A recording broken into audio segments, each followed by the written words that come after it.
آج کل social media پہ ایک ویڈیو گردش کر رہی ہے جس میں یہ بتایا جا رہا ہے کہ ہم نے ساری زندگی وطروں کو غلط پڑھا ہے. ساری زندگی وطر کی نماز غلط ادا کرتے آ رہے تھے ہم.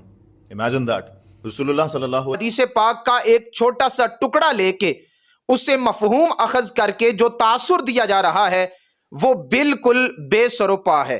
اس کا حقیقت سے کوئی تعلق نہیں ہے. سب سے پہلے وطر کی اہمیت سنیے. حضرت ابو سعید خدری رضی اللہ تعالی عنہ فرماتے ہیں آقا کریم صلی اللہ علیہ وسلم نے ارشاد فرمایا اوتروا قبل ان تصبحوا، فرمایا صبح ہونے سے پہلے وطر کو ادا کر لیا کرو. اس کا معنی یہ ہے کہ حضور نبی رحمت صلی اللہ علیہ وسلم کا معمول مبارک تھا کہ آپ وطر کو تہجد تک لے جاتے تھے. صبح آپ وطر پڑھا کرتے تھے. اور ایک حدیث پاک میں حضور نبی رحمت صلی اللہ علیہ وسلم نے یہ بھی ارشاد فرمایا اگر تمہیں اندیشہ ہو کہ تم ایسا نہیں کر سکتے تو تم رات سونے سے پہلے وطر کو ادا کر کے سو جایا کرو.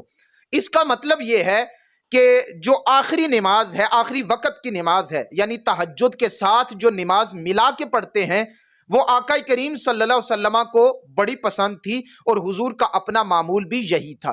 لیکن اکثر اوقات ایسا نہیں ہو پاتا، ہم بیدار نہیں ہو پاتے یا سستی ہو جاتی ہے جس کی وجہ سے ہم عشاء کے فوراً بعد، فرائض کے بعد ہم ان وطروں کو ادا کر لیتے ہیں. یہ وطر کی اہمیت اور فضیلت کے بارے میں بے شمار احادیث ہیں، لیکن ہم مقصودی بات کی طرف آ رہے ہیں.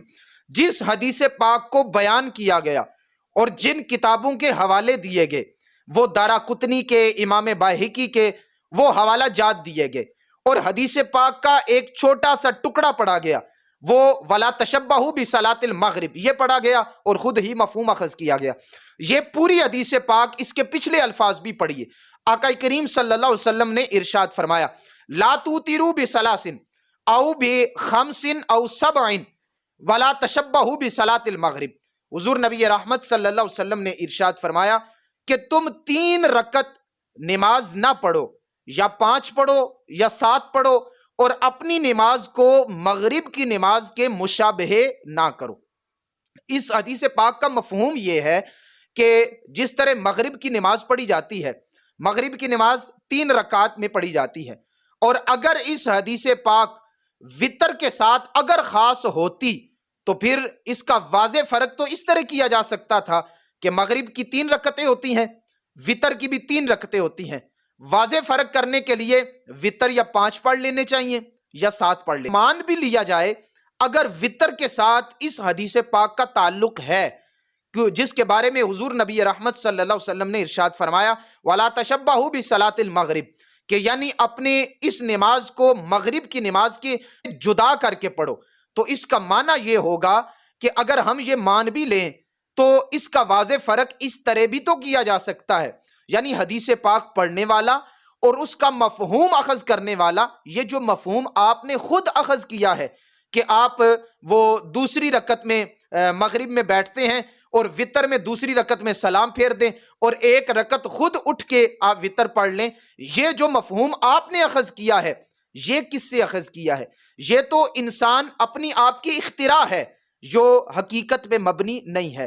اگر واضح فرق کرنا ہے تو واضح فرق اور بھی 2 طریقوں سے کیا جا سکتا ہے. آپ مغرب کے 3 رکعت پڑھتے ہیں اور تیسری رکعت میں آپ صرف سورہ فاتحہ پڑھتے ہیں، لیکن وطر میں آپ سورہ فاتحہ بھی پڑھتے ہیں اور ساتھ سورت بھی ملاتے ہیں. اگر فرق کرنا ہے تو پھر اس طرح کر لیجئے.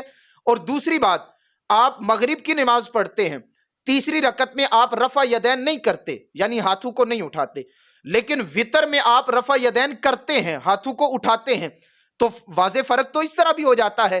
تو اس کا مطلب یہ ہے کہ یہ صرف یہ کہنا کہ دوسری رکعت میں وطر میں سلام پھیر دیا جائے اور ایک رکعت خود پڑھی جائے، یہ جو 3 رکعتیں ایک سلام کے ساتھ پڑھی جاتی ہیں یہ ہم نے ساری زندگی غلط پڑھی ہیں، یہ مفہوم غلط ہے. حضرت ام المؤمنین صدیقہ رضی اللہ تعالی عنہ فرماتی ہیں آقا کریم صلی اللہ علیہ وسلم گھر تشریف لائے، آقا نے 2 رکعت پڑھے، پھر 2 رکعت پڑھے، پھر اس کے بعد حضور نے 3 رکعت ادا کیے اور وہ وطر کے 3 رکعت تھے. آقا کریم صلی اللہ علیہ وسلم نے تینوں رکعتوں کو ایک سلام کے ساتھ ادا کیا. حضرت ابی بن کعب کی حدیث دیکھ لیجئے، اور یہ ساری حدیث صحاح 6 میں موجود ہیں. نسائی میں جا کے دیکھیے باب یقرأ فی صلاۃ الوتر، وہاں جا کے دیکھیے، اور ساری حدیث پاک یہ صحیح ستہ میں موجود ہیں۔ حضرت ابی بن کعب، حضرت انس ابن مالک رضی اللہ تعالی عنہ سے پوچھا گیا کہ حضور نبی رحمت صلی اللہ علیہ وسلم کے وطر کا معاملہ کیا ہے؟ فرماتے آقا کریم صلی اللہ علیہ وسلم وطر کی نماز کو 3 رکعتوں کے ساتھ پڑھتے، 3 رکعتیں پڑھتے اور 1 سلام کے ساتھ پڑھا کرتے تھے۔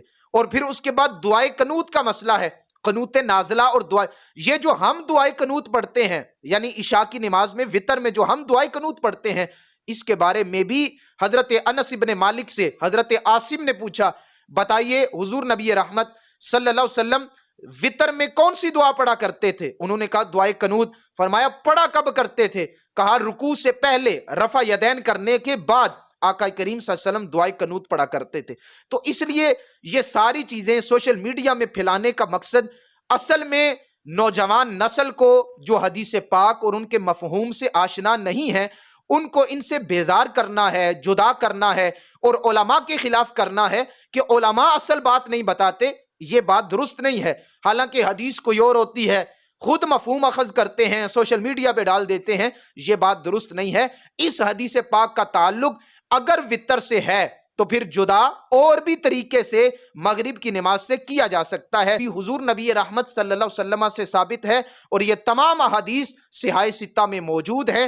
اور یہ جو ہم عمل کرتے ہیں، آپ عمل کرتے ہیں، یہ جو وطر ہم اور آپ پڑھتے ہیں، یہ بالکل ایسے ہی پڑھتے ہیں جیسے آقا کریم صلی اللہ علیہ وسلم نے پڑھا ہے۔